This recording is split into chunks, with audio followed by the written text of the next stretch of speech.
الحمدللہ رب العالمین والصلاة والسلام علی سید المرسلین اما بعد فاعوذ باللہ من الشیطان الرجیم بسم اللہ الرحمن الرحیم۔ روحانی وظائف چینل کی جانب سے تمام معزز ناظرین کو السلام علیکم۔ روحانی وظائف چینل لایا آپ کے لیے ماہ ذوالحجۃ الحرام کے پہلے جمعۃ المبارک کا بہت ہی خاص عمل۔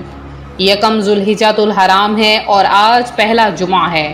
اللہ تبارک و تعالی ذوالحجۃ الحرام کے پہلے 10 دنوں کی فضیلت بیان فرماتا ہے کہ ان ابتدائی جو 10 دن ہیں اس کی فضیلت بہت زیادہ ہے۔ اللہ تبارک و تعالی پہلے ذوالحجۃ الحرام کے پہلے 10 دن کی بہت زیادہ برکت قرآن پاک میں ارشاد فرماتا ہے کہ اس کے ابتدائی دن بہت زیادہ برکت والے ہیں اور اس کی فضیلت بھی بہت زیادہ ہے۔ آج آپ کے لیے ذوالحجۃ الحرام کے پہلے جمعۃ المبارک کا بہت ہی خاص عمل لے کر حاضر ہوئی ہوں۔ تو آج کا وظیفہ آپ کے ساتھ شیئر کروں گی۔ اپنے نصیب بدلنا چاہتے ہیں، تقدیر بدلنا چاہتے ہیں تو یہ الفاظ پڑھیے، انشاءاللہ کرم ہی کرم ہو جائے گا۔ تو جو میری بہنیں، جو میرے بھائی اپنی قسمت کو بدلنا چاہتے ہیں، چمکانا چاہتے ہیں تو وہ یہ عمل کیجئے، انشاءاللہ آپ کے وارے نیارے ہو جائیں گے۔ تو آج کا وظیفہ آپ کے ساتھ شیئر کروں گی، اس سے پہلے میں اپنے تمام انہیں آنے والے ویورز سے گزارش کروں گی جو ابھی بھی ہمارے چینل پر نئے آئے ہیں کہ ہمارا چینل روحانی وظائف کو ضرور سبسکرائب کر لیں اور ساتھ دیے بیل آئیکن کا بٹن بھی پریس کریں تاکہ ہر آنے والی نئی ویڈیو آپ تک بآسانی اور سب سے پہلے پہنچ جائے۔ اللہ تبارک و تعالی قرآن پاک میں ارشاد فرماتا ہے، قسم ہے فجر کی اور 10 راتوں کی۔ تو 10 راتوں سے مراد ذوالحجۃ الحرام کی پہلی 10 راتیں ہیں۔ پیارے آقا صلی اللہ علیہ وآلہ وسلم نے فرمایا ہے، ان دنوں کے عمل سے زیادہ کسی دن کے عمل میں فضیلت نہیں۔ لوگوں نے پوچھا کہ کوئی بھی ایسی چیز نہیں، جہاد یا کچھ بھی؟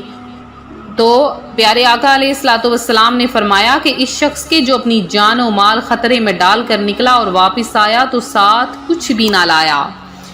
تو ان پہلے 10 دنوں کی بہت زیادہ فضیلت ہے۔ ان دنوں میں کچھ بھی مانگا جائے تو اللہ پاک قبول فرماتا ہے، اور اس کے علاوہ جو دعا مانگی جائے اللہ تعالیٰ قبول فرماتا ہے۔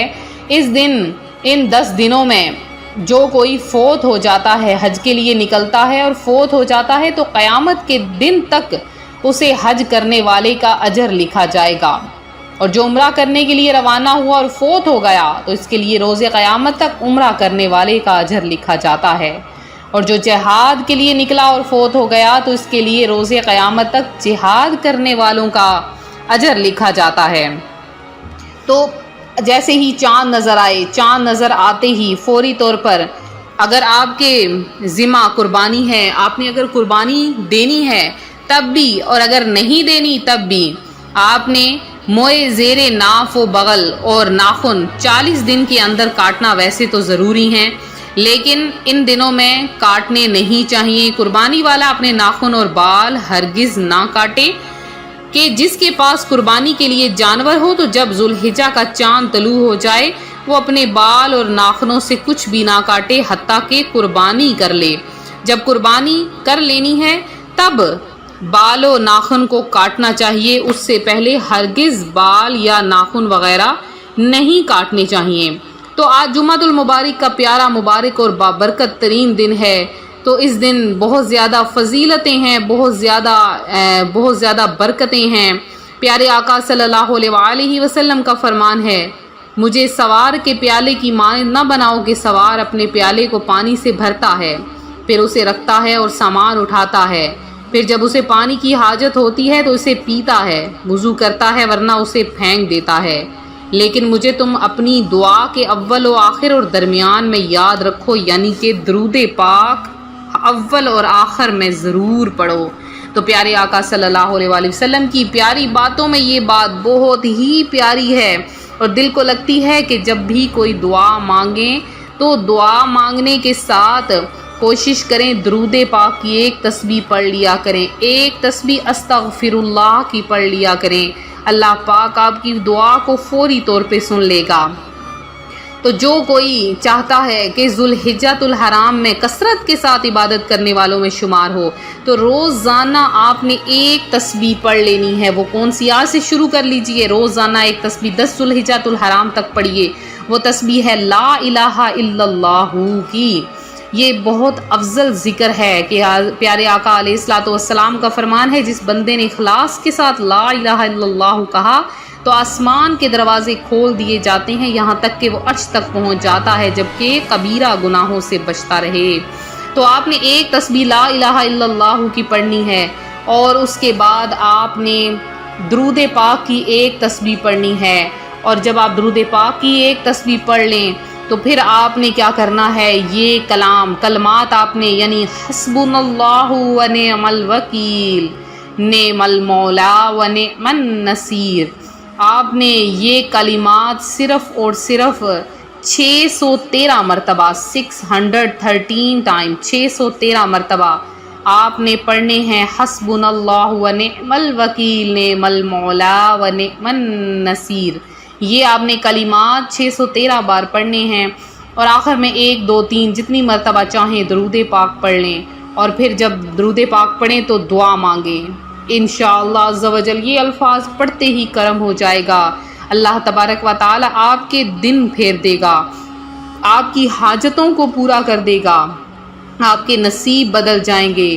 میری وہ بہنیں جن کی ابھی تک کوئی خواہش پوری نہیں ہوئی ہے، انشاءاللہ العزیز ان کی تمام دعائیں، تمام حاجتیں پوری ہو جائیں گی۔ اللہ تبارک و تعالی ان کی تمام مرادوں کو پورا کر لے گا۔ اللہ کی ذات تو سننے والی ہے، وہ ضرور سنے گا۔ تو یہ تھا ہمارا آج کا عمل، ہمارا آج کا روحانی وظیفہ جو روحانی وظائف چینل آپ کے لیے لایا ہے۔ تو میرے وہ بہن بھائی جو کہ خصوصی طور پر پریشان ہیں، مصیبتوں میں گھرے ہوئے ہیں، بیماریوں کا شکار ہیں، وہ آج کی خصوصی دعا میں نیچے کمنٹ باکس میں آئیے اور کمنٹ میں میسج کر دیجئے۔ انشاءاللہ آپ کے لیے خصوصی طور پر حج کے دوران میں دعا کروائی جائے گی انشاءاللہ العزیز۔ تو وہاں پہ تو قبولیت ہی قبولیت ہے، آپ کی بھی دعا سنی جائے گی۔ تو میرے جن بہن بھائیوں نے خصوصی دعا میں حصہ لیا، ان میں چند کا نام دعا میں شامل کروں گی۔ تو روشانہ اطہار ہیں جنہوں نے دعا میں حصہ لیا ہے، اور اس کے علاوہ رخسانہ جمیل ہیں، شابستہ ہیں، ندیم ہیں جنہوں نے دعا میں حصہ لیا، رضوانہ بیگم ہیں، اور اس کے علاوہ نرینہ ہیں جنہوں نے دعا میں حصہ لیا، اور عنایت اللہ ہیں، اور عارف ہیں، ہارون احمد ہیں، محمد عزیز ہیں، رمشہ ہیں، ربینہ انصر ہیں، اور ظہیر احمد ہیں، رمشہ صدیق ہیں، طوبہ مرزا ہیں، رئیسہ طاہر ہیں، سید شمیم ہیں، اور مسکان فاطمہ ہیں، محمد کمال ہیں، میر میسر ہیں، اور اس کے علاوہ سید فرحان ہیں، شیخ مبینہ ہیں، زاہد خان ہیں، بی بی حاجرہ ہیں، اور محمد یونس ہیں، لبنہ انصاری ہیں، اور جنہوں نے بھی اس کے علاوہ دعا میں اپنا نام شامل کروایا ہے، اللہ پاک آپ سب کی تمام دعاؤں، تمام حاجتوں کو پورا کرے۔ ویڈیو کو لائک کرتے رہیں، ویڈیو کو شیئر کریں، چینل کو سبسکرائب کریں، اپنا خیال رکھیں، فی امان اللہ۔